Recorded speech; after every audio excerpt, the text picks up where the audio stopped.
The rain hammered relentlessly against the windshield of Officer Dan Hayes's patrol car, turning the fading light of the late October afternoon into a hazy blur. Maplewood, a quaint small town nestled in the rolling hills of upstate New York, was usually a haven of serenity where neighbors waved hello and doors were left unlocked. But tonight, the storm added an ominous tension to the air, as if the heavens themselves were warning of impending trouble. Dan, a seasoned veteran of the Maplewood Police Department with over 20 years on the force, felt the exhaustion deep in his bones. The damp cold seeped through his uniform despite the heater blasting at full force, making his joints ache like old machinery. He was counting down the minutes to the end of his shift, dreaming of a hot meal, perhaps his favorite chili from the diner on Main Street, and the quiet solace of his modest one-bedroom apartment on the edge of town. Just as he allowed himself a moment to relax, leaning back in his seat with a sigh, his radio crackled to life, shattering the rhythmic drumming of the rain. Unit 7, possible domestic disturbance at 123 Elm Avenue. Caller is a 3-year-old male. Proceed with caution. Dan frowned, his bushy eyebrows knitting together. A 3-year-old. It had to be a prank, some kid fiddling with a phone while their parents weren't looking. Or maybe a mistake in dispatch. Yet, something in the dispatcher's tone, a subtle undercurrent of disbelief mixed with genuine concern, stirred his instincts. In 2 decades on the job, Dan had seen it all: bar fights, petty thefts, even a few heart-wrenching tragedies. But he'd learned one unbreakable rule: never underestimate any call, especially when a child was involved. Kids didn't lie about emergencies, they didn't have the guile for it. He flipped on his siren, the wail piercing the storm like a knife, and accelerated toward Elm Avenue. The street was a picture-perfect slice of suburbia: neat single-family homes with manicured lawns, picket fences, and porch lights that flickered like beacons in the downpour. Number 123 was a small white bungalow, its flower beds overgrown with weeds and a rusty swing set creaking in the backyard wind. An overturned tricycle lay abandoned on the rain-slicked walkway, its red paint chipped and faded. Dan's heart tightened with a pang of apprehension as he stepped out of the car, the cold rain instantly plastering his uniform to his skin like a second, unwelcome layer. Approaching the front door cautiously, his hand hovering near his holster, Dan strained to hear over the storm. Muffled sounds drifted from inside, a soft whimper, a sob, and a rhythmic thump that sent an icy shiver down his spine, unrelated to the chill. He knocked firmly, his voice booming with authority yet laced with reassurance. "Police, open up." Silence stretched for a beat, then a tiny, hesitant voice whispered, barely audible above the rain, "Who is it?" Dan knelt down, bringing his face level with the doorknob to seem less intimidating. "It's Officer Dan from the police. Can you open the door for me, buddy?" The lock clicked, and the door creaked open just a few inches.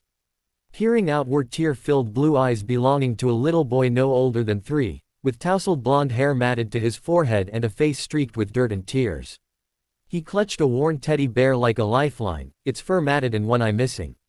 "Are you hurt?" Dan asked gently, his voice softening as he scanned the child for injuries.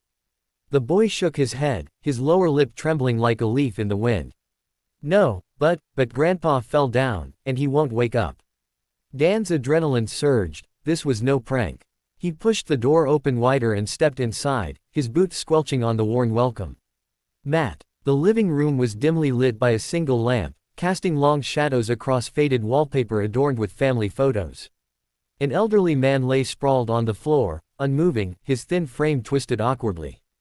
The air hung heavy with the scent of damp wool from the rain-soaked curtains and something sharper, metallic: blood. Dan rushed to the man's side, his trained eyes assessing the scene in seconds. Mr. Robert Miller, as he'd later learn, was pale and frail, his breathing shallow and labored. A pool of blood spread slowly beneath his head, staining the threadbare carpet a dark crimson. Dan checked for a pulse, weak and thready, but there. He grabbed his radio, barking into it with urgency: "Officer needs assistance at 123 Elm Avenue. Unconscious male, possible head injury. Requesting immediate medical backup." The little boy, still gripping his teddy bear, watched with wide, frightened eyes. "Is Grandpa gonna be okay?" he whispered, his voice a fragile thread. Dan forced a reassuring smile, though his stomach churned with worry. "We're gonna take good care of him, kiddo. What's your name?" "Liam," the the boy replied, sniffling. As paramedics burst in, their movements swift and practiced like a well-oiled machine, Dan gently ushered Liam to a worn sofa in the corner. He noticed the landline phone on a nearby table, its receiver dangling off the hook like a forgotten toy. "Did you call the police?" Dan asked, kneeling to Liam's level. The boy nodded, a flicker of pride momentarily eclipsing his fear. "Mommy taught me how. If something bad happens, call and tell them our address and my name." Dan was astounded. This toddler, barely old enough to reach the phone, had summoned the courage to dial for help in the midst of terror. He might have saved his grandfather's life. "You did a very brave thing, Liam. You're a real hero." As the paramedics stabilized Mr. Miller, strapping him to a stretcher and wheeling him out into the ambulance, Dan stayed with Liam, shielding him from the chaos.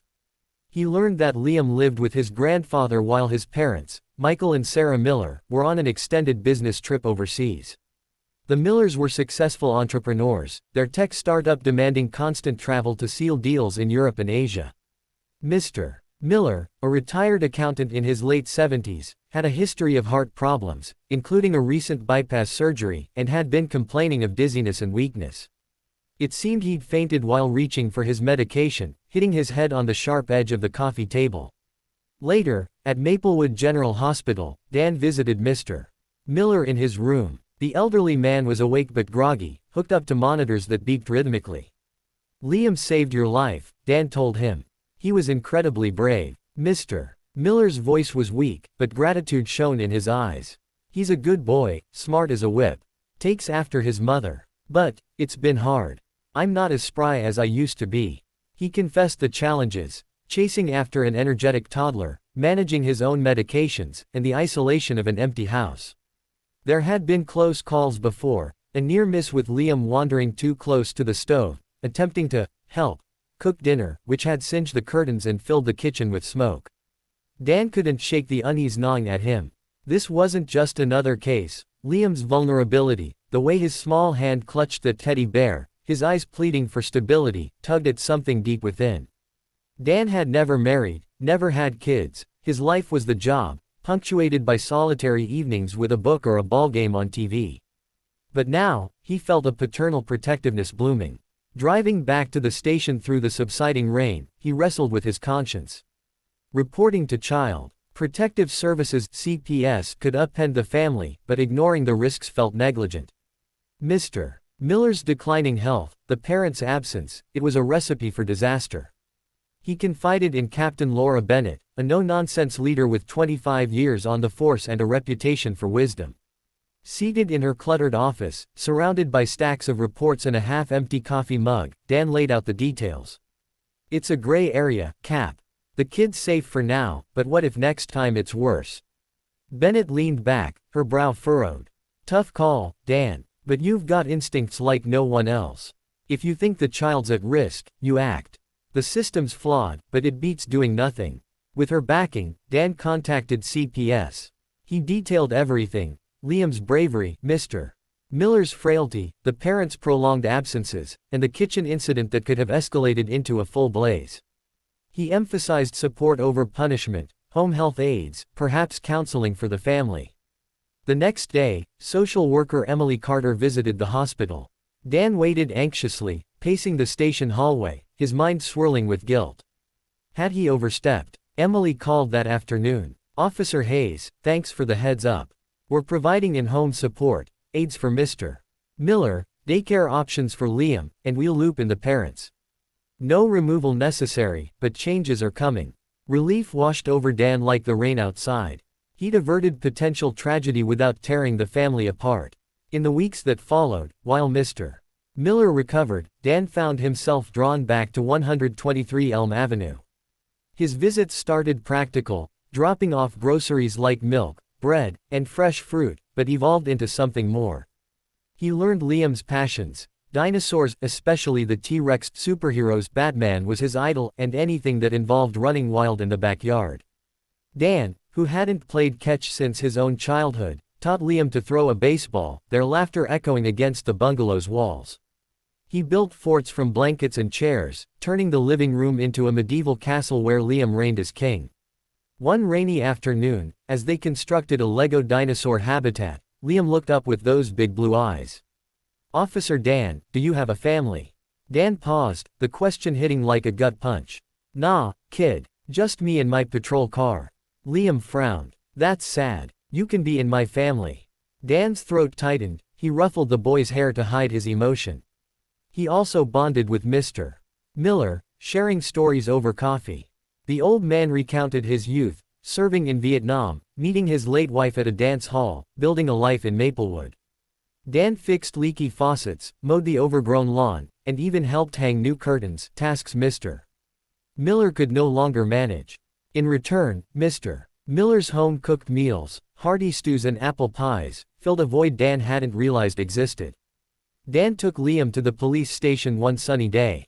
The boy sat in the patrol car, siren blaring briefly, and tried on Dan's hat, which swallowed his head. Fellow officers were charmed. Sergeant Ramirez gave him a junior badge, dubbing him Deputy Liam. These moments brought Dan joy, a contrast to the grim side of policing, domestic disputes, drug busts, the occasional heartbreak. But duty called. A string of jewelry store break-ins hit nearby Riverton, pulling Dan into long hours. He chased leads through seedy motels and interrogated suspects under fluorescent lights. Weeks blurred, his visits to Elm Avenue dwindled to phone calls. "Sorry, buddy, bad guys to catch," he'd say, hearing Liam's disappointment. When the case cracked, culprits nabbed in a dramatic stakeout, Dan drove straight to the bungalow.